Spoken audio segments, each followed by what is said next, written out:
평생을 남 좋은 일만 하다가 정작 당신의 영혼은 텅 비어버린 느낌을 받으신 적이 있습니까? 오늘 이 영상을 끝까지 보고 나신다면 여러분은 더 이상 거절하지 못해 밤잠 설치며 괴로워하는 일에서 완전히 해방될 것입니다. 여러분, 착한 사람이라는 이름 뒤에 숨겨진 당신의 진짜 결핍을 마주할 준비가 되셨습니까? 계속해서 거절하지 못하고 타인의 요구에만 부응하려 한다면 여러분의 주변엔 결국 당신을 이용하려는 사람들만 독버섯처럼 피어날 것입니다. 왜 그런지 그 차가운 심리학적 진실을 지금부터 명명백백히 밝혀드리겠습니다. 우리는 흔히 거절을 하면 상대가 상처받을까봐 두려워합니다. 하지만 심리학은 전혀 다른 이야기를 합니다. 당신이 거절하지 못하는 진짜 이유는 상대가 무서워서가 아니라 거절하는 나 자신을 용서하지 못하는 당신의 결벽증 때문입니다. 50대와 60대를 지나는 우리 세대는 희생을 미덕으로 교육받았습니다. 하지만 그 미덕이 지금 당신의 목을 죄는 밧줄이 되었습니다. 자식의 무리한 사업 자금 요구에 노후 자금을 헐면서도 미안하다고 말하는 부모, 오랜 친구의 무례한 부탁을 들어주느라 정작 내 소중한 휴일을 망치는 당신. 여러분, 이것은 배려가 아닙니다. 이것은 갈등이 두려워 당신의 인생을 헐값에 팔아넘기는 비겁한 회피일 뿐입니다. 당신이 얘라고 말하는 순간 상대의 무의식에는 이런 메시지가 전달됩니다. 아, 이 사람은 함부로 해도 되는구나. 이 사람은 거절할 줄 모르는 만만한 존재구나. 당신의 선의는 상대에게는 당연한 권리가 되었고 당신의 희생은 상대에게는 공짜 이용권이 되었습니다. 이것이 당신이 평생 착하게 살았음에도 불구하고 정작 중요할 때 존중받지 못하는 진짜 이유입니다. 3단계 꼬인 심리를 풀어내는 카타르시스. 잠시 당신의 마음을 들여다보십시오. 지금껏 남의 부탁을 들어주느라 정작 당신의 몸과 마음은 얼마나 고통받았습니까? 이 영상이 당신의 억울함을 대변해주고 있다면 구독과 좋아요로 당신의 자존감을 먼저 챙겨주십시오. 그것이 오늘 당신이 자신을 위해 할 수 있는 첫 번째 자아 존중의 연습입니다. 질문을 하나 던지겠습니다. 당신은 당신 인생의 주인입니까? 아니면 타인의 욕망을 수거해가는 쓰레기통입니까? 무례한 상대가 무서운 것이 아니라 당신이 당신 자신을 너무나도 우습게 여기고 있는 것은 아닙니까? 사실 상대가 당신에게 무리한 부탁을 하는 그 찰나에 이미 그 관계의 평등함은 깨진 것입니다.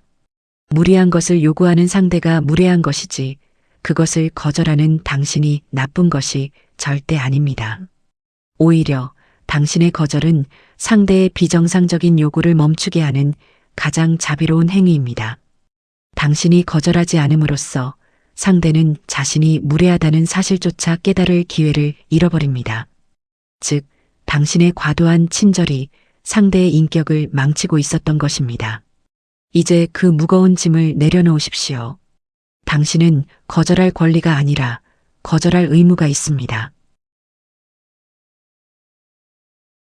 그렇다면 어떻게 해야 관계를 망치지 않으면서도 우아하게 거절할 수 있을까요? 중학생도 이해할 수 있는 아주 쉽고도 강력한 3가지 심리 기술을 전수해 드립니다. 첫째, 0.3초의 찰나를 확보하십시오.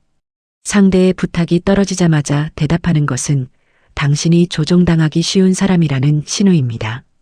상대가 말을 끝내면 천천히 숨을 들이마시며 0.3초간 침묵하십시오.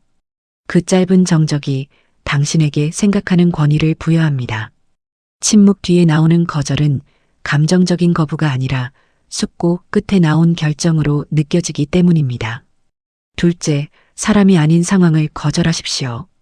비유를 들어보겠습니다.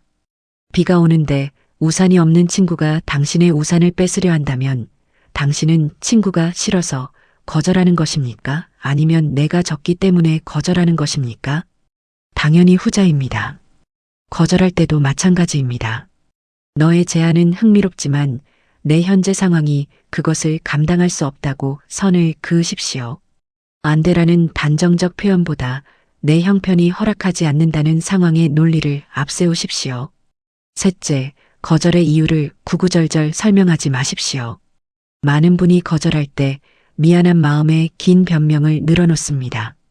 하지만 설명이 길어질수록 상대는 당신의 논리적 빈틈을 찾아내 당신을 설득하려 들 것입니다. 그건 좀 곤란할 것 같아라는 짧은 문장 하나면 충분합니다. 이유를 묻는다면 개인적인 사정이 있어서라고 말하며 대화를 종결하십시오. 그것이 당신의 품격을 지키는 가장 강력한 방패입니다. 여러분, 이제 스스로에게 뜨거운 면죄부를 주십시오. 당신은 충분히 견뎠고 충분히 애쓰셨습니다. 당신이 거절한다고 해서 당신을 떠날 사람이라면 그 사람은 애초에 당신의 곁에 있을 자격이 없는 사람입니다. 거절은 당신의 공간에 타인이 함부로 발을 들이지 못하게 하는 울타리와 같습니다. 울타리가 튼튼할 때 비로소 그 안의 꽃들이 아름답게 피어날 수 있습니다. 당신이라는 아름다운 정원을 더 이상 타인의 발자국으로 더럽히지 마십시오. 오늘 이 내용을 마음속으로 깊이 새기셨다면 댓글창에 나는 오늘부터 나를 먼저 존중하기로 했다고 당당히 남겨주십시오. 이 짧은 선언이 당신의 억눌린 무의식을 깨우는 심리적 해독제의 시작이 될 것입니다. 마지막으로 부탁드립니다.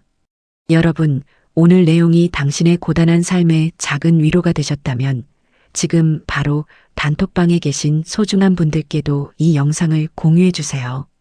당신의 공유 한 번이 거절하지 못해 남몰래 눈물 흘리는 당신의 오랜 친구를 구원할 수도 있습니다.